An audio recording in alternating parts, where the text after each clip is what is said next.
All right, good morning, good afternoon, everyone. Hope you're doing well and on this miserable day, but hope you're staying inside and staying warm. Excited to start another week with you, a great week, as you can tell from Debbie's background, a week of Purim, a week of great joy and excitement. So we'll start with a Rashi from the second Aliyah, since today is Monday. Interesting Rashi. In this parsha of Tetzave, we read all about the creation, the command to create various vestments, the clothing of the Kohanim in the Mishkan, later in the Beis HaMikdash, the things that they had to wear, the Hoshen, the Me'il, the ephod, the tunic, the robe, the breastplate, the hat, all the different, the pants, all the different things that the Kohanim had to wear as part of their service, and it was an integral part of their service to be able to wear these clothings. Of course, the Kohen Gadol had additional clothing that he had to wear, and different clothing that he had to wear on Yom Kippur, etc. And many details are associated with these clothes. The whole parsha's premise is that the clothes are lekavod u'letifereth, for honor and for splendor or for beauty. And the question is, what exactly is the nature of clothing, and why is clothing so important to the Kohanim? All the Divrei Torah on this parsha are always about, do the clothes make the man or the woman, as the case might be? But do clothing influence the people that we are, or do we as people, exhibit who we are through the clothing that we wear? Or is it a two-way street? What is the purpose of dressing the Kohanim in all these very elaborate clothes? And what's the nature of a uniform? And how does the uniform impact our service and our work and our perception of ourselves and our perception of our jobs, etc.? A lot of interesting things to think about in this parsha. But I'm going to hone in on a very technical piece. In our second aliyah today, the Torah talks about the creation of the Hoshen, the breastplate, which had all the stones, the 12 stones representing the 12 tribes. The Urim, the Tumim were inside the Hoshen, which delivered different edicts of justice to the Jewish people. And the Torah calls this a Hoshen Mishpat, the Hoshen, the breastplate of Mishpat, of justice.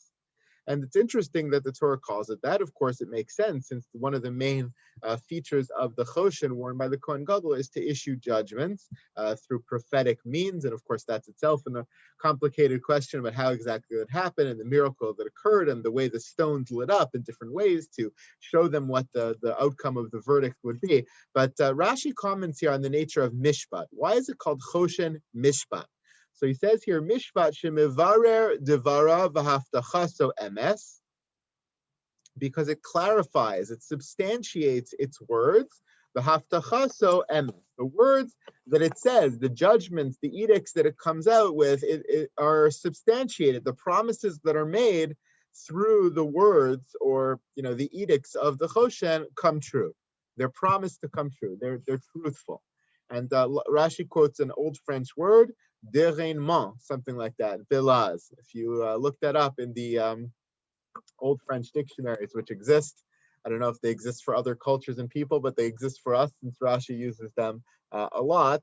But that word means to defend or to prove, which makes sense with what he's saying here. It's something that substantiates words, that clarifies words, and that's what mishpat means, which is why it's associated with the Hoshen here, because that's the purpose of the Hoshen, is to substantiate words, to issue an edict which will always be true, because it'll be an edict coming from HaKadosh Baruch Hu. Rashi points out something important, which is that mishpat is used all over the Torah in different ways. And it's hard to follow sometimes because mishpat can mean such different things in different contexts. Of course, we have that in English, but we have it much more in Hebrew, that one word could mean different things, certainly depending on the way it's conjugated. But even if it's conjugated in the exact same way, it could mean different things depending on the context. And mishpat is one of those words. So he says, Sheha mishpat mashma shalosha lashonos. Mishpat can mean three different things in the Torah if you look at many different examples. I'm sorry I didn't bring them for you. I wanted to bring an example of each, but I didn't have a chance to collect those. It says it means three things. The first one is Divrei Tanas Hadayanim, the words of the claims of the Dayanim. Now, this is a fascinating little technology insight or tidbit over here. This version, Al HaTorah, this website I've been using, alhatorah.org, which is fantastic. I really enjoyed using it for this purpose and many others. It says, according to Rashi, it's Divrei Tanas Hadayanim. It's the words or the claims of the judges, the Dayanim. However, if you look in every printed Chumash that I've ever looked at, and if you look in Sefaria over here, It's a different language. It says Hamishpat Misham Shalosh Shonos, 3 different meanings to Mishpat. Divrei Ta'anos Habale Dinim. It's the litigants' words, Mishpat, not the Dayanim's words, which are Mishpat. And actually, I think that it's a mistake. It should be the way it hears here in Sefaria, Ta'anas Bale Adinim. It's the litigants' words, not the words of the judges, as you'll see why in a second. So number one, Mishpat in general could be the claim of the litigants. So Devar Mishpat Yaviun Elai, the Torah says, if someone has a claim, has a Mishpat, they should bring it to me. They should bring it to the judges. They should bring it to the court, right? So that's one way that Mishpat is used in the Torah. It's the words or the claims of the litigants. The second is Ve'onesh Hadin. Vigmar Din. Second one is the edict itself, right? So what's the person's mishpat, you would say, right? So what's their edict? What's their verdict? Even though mishpat in general means justice, right? Mishpat, justice.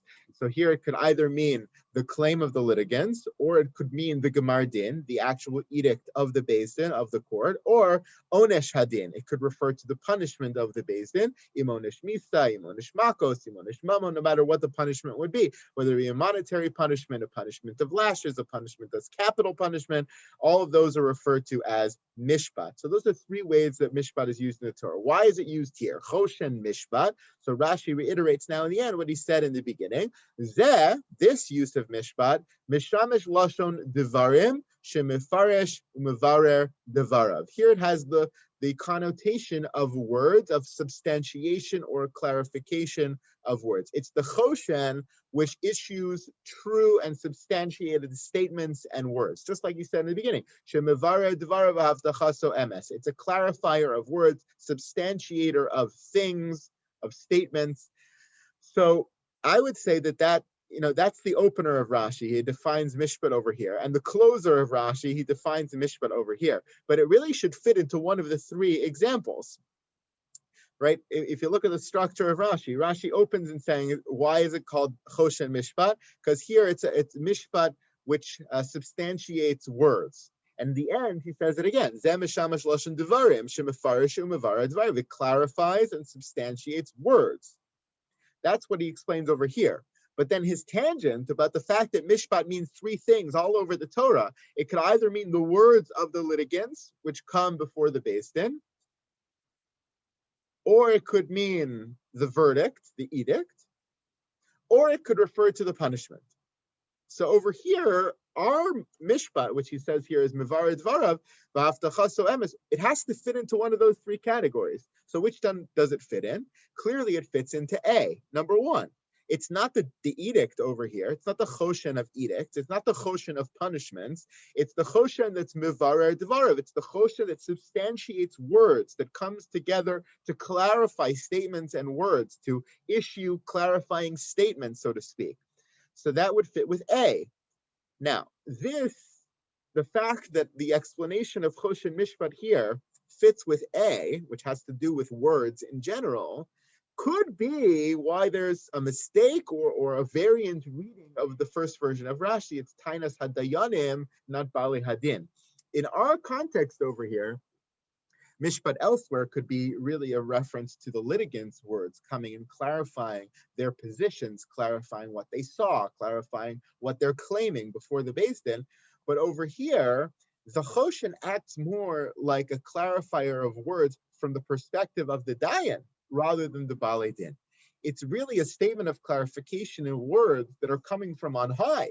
They're coming from the judge, really HaKadosh Baruch Hu, or represented by the Hoshen, being issued to the people, rather than the words of the litigants coming before the Beis Din. So although they both have the same commonality, which is that the word mishpat is a clarifier of words, it just depends on whose words they're clarifying. Is it the clarification of words, substantiation of statement from the litigants or from the judges? So linguistically, it could be either one. Divrei tanas balei din, divrei tanas hadayanim.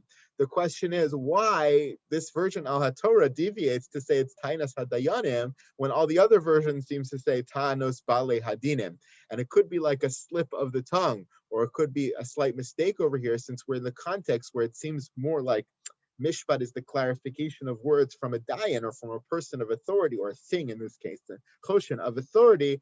Perhaps they slipped into say Tanas ha-dayanim and not Bale Hadin. I'm not sure, and I'm not sure about the textual variance or where this comes from. Maybe this comes from a different kind of manuscript, but in the end of the day, it doesn't affect the linguistic perspective, which is that it's called Hoshen Mishpat here because it's a clarifier or substantiator of words.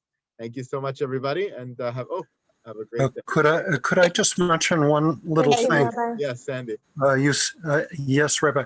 You started with Rashi and the Old French. Yes. And what is interesting is that in France, that the scholars were learning the Old French from Rashi because we knew what the Hebrew meant, but they didn't necessarily know what the Old French meant. That's right. So they were able to use Rashi to learn what the Old French was. Very cool. I love that. It's some strange backwards methodology, but I guess we're doing the same thing today. So that's great. Thank you. Have a good day, everybody. Thank you, Rabbi. Thank you. Have a good day, everybody.